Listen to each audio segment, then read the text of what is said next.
নমস্কার বন্ধুরা, আমি শর্মিষ্ঠা কিচেনে সবাইকে স্বাগত। আজকে আমি আপনাদের সঙ্গে একটা দারুণ স্বাদের রেসিপি শেয়ার করব।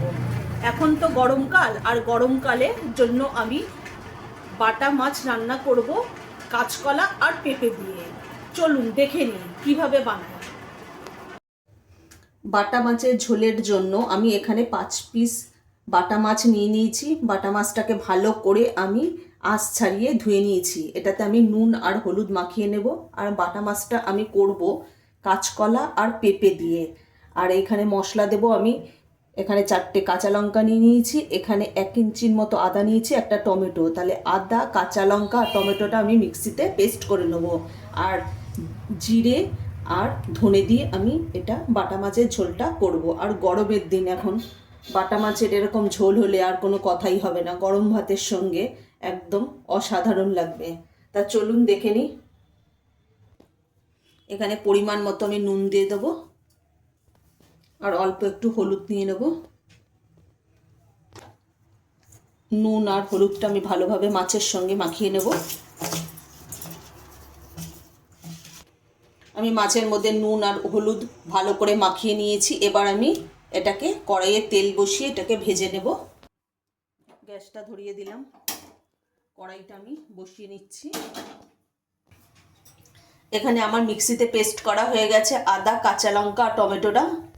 কড়াইয়ের মধ্যে আমি সাদা তেল দিয়ে দেবো, আপনারা চাইলে সর্ষের তেল দিয়েও করতে পারেন। তেলটা গরম হয়ে গেছে ভালোভাবে। এবার আমি মাছগুলোকে ভেজে নেব।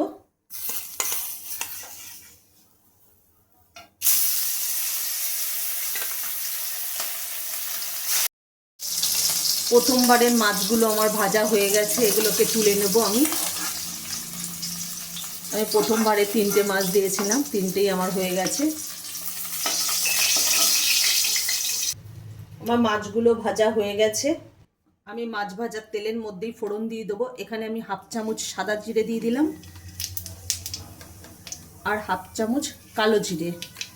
এবার ফোড়নটাকে ভালোভাবে ভেজে নেব।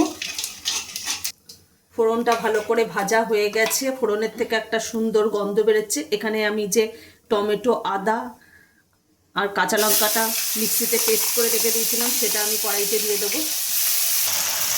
এখানে আমি স্বাদ মতো নুন দিয়ে দেবো।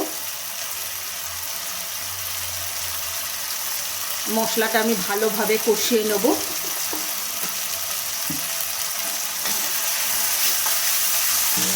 এর মধ্যে আমি 1 চামচ ধনে গুঁড়ো দিয়ে দেবো আর 1 চামচ জিরে গুঁড়ো। এবার আমি মশলাটাকে ভালোভাবে কষিয়ে নেব। যতক্ষণ না আদার কাঁচা গন্ধটা চলে যায় ততক্ষণ আমি এটা ভালোভাবে কষিয়ে নেব। আমি এই মশলাটার মধ্যে অল্প একটু জল দিয়ে দেবো। মিক্সিং জার ধোয়া জলটা অল্প একটু দিলাম আমি, দিয়ে আবার মশলাটাকে ভালোভাবে আমি কষিয়ে নেব। মশলা থেকে আদার কাঁচা গন্ধটা চলে গেছে। এখানে যে আমি কাঁচকলা আর পেঁপেটা কেটে রেখে দিয়েছিলাম সেটা আমি এখন দিয়ে দেবো। এটাকে আমি আগে থেকে কোনো ভেজে রাখিনি। এইভাবে দিলে তরকারিটা খেতে বেশি টেস্ট হয়, ভেজে নিলেও স্বাদটা আবার অন্যরকম হয়ে যাবে। এইভাবেই আপনারা অবশ্য একবার এইভাবে রান্না করে খেয়ে দেখবেন, দারুণ লাগে। এবার আমি ভালোভাবে এই সবজিটা দিয়ে আবার ভালোভাবে কষিয়ে নেব। আমি একটু হলুদ দিয়ে নেবো। এখানে আমি বেশি হলুদ ব্যবহার করব না, অল্প হলুদ দেব। আমি এখানে 1 চামচের থেকে একটু কম আমি একটু হলুদ দিয়ে দিলাম। এবার আমি আবার ভালোভাবে কষিয়ে নেব। মশলার সঙ্গে সবজিটা ভালোভাবে কষানো হয়ে গেছে। এখানে মিক্সিং জারের মধ্যে আরও অল্প একটু জল আছে, আমি এটা দিয়ে দেবো। আমি আর একটু জল দেব। কাঁচকলা আর পেঁপেটা ভালো করে সেদ্ধ হওয়ার জন্য এখানে আমি পরিমাণ মতো জল দিয়ে দেবো।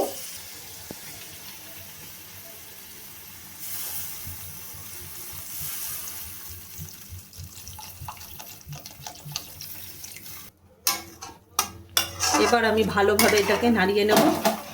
কাঁচকলার পেঁপেটা যেন জলের মধ্যে থাকে। কাঁচকলার পেঁপেটাকে ভালো করে আমি এবার সেদ্ধ করে নেব। তারপরে একদম ঝোলটাকে টকবক করে যখন ফুটবে তখন আমি মাছটা দেব, তার আগে আমি দেব না। আর এখানে আমি এবার ধনেপাতাটা দিয়ে দেবো। ওপর থেকে আমি ধনেপাতা দিয়ে দিলাম।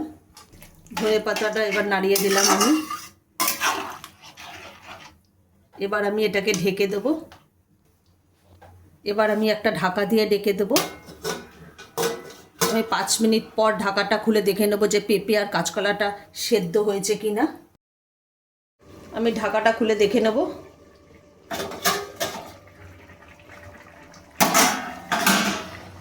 দেখুন ঝোলটা পুরো টকবক টকবক করে ফুটছে, কাঁচকলাটা সেদ্ধ হয়ে গেছে, পেঁপেটাও হয়ে গেছে সেদ্ধ। এবার আমি মাছগুলো দিয়ে দেবো।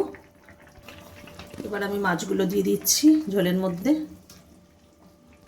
আমার মাছগুলো দেওয়া হয়ে গেছে। মাছগুলো দিয়ে আবার ভালো করে একটু টকবক করে ফুটিয়ে আমি নামিয়ে নেব। ঝোলটা ভালো করে টকবক করে ফুটে গেছে। তাহলে আমার বাটা মাছের ঝোল কাঁচকলা পেঁপে দিয়ে একেবারে রেডি। এবার আমি নামিয়ে নেব। কাঁচকলা পেঁপে দিয়ে বাটা মাছের ঝোল একেবারে রেডি। আচ্ছা, যদি আমাদের এই বাটা মাছের রেসিপিটা যদি ভালো লেগে থাকে তাহলে লাইক, কমেন্ট, শেয়ার এবং সাবস্ক্রাইব করতে ভুলবেন না। আর অবশ্যই এবার বাড়িতে বানিয়ে খেয়ে দেখবেন।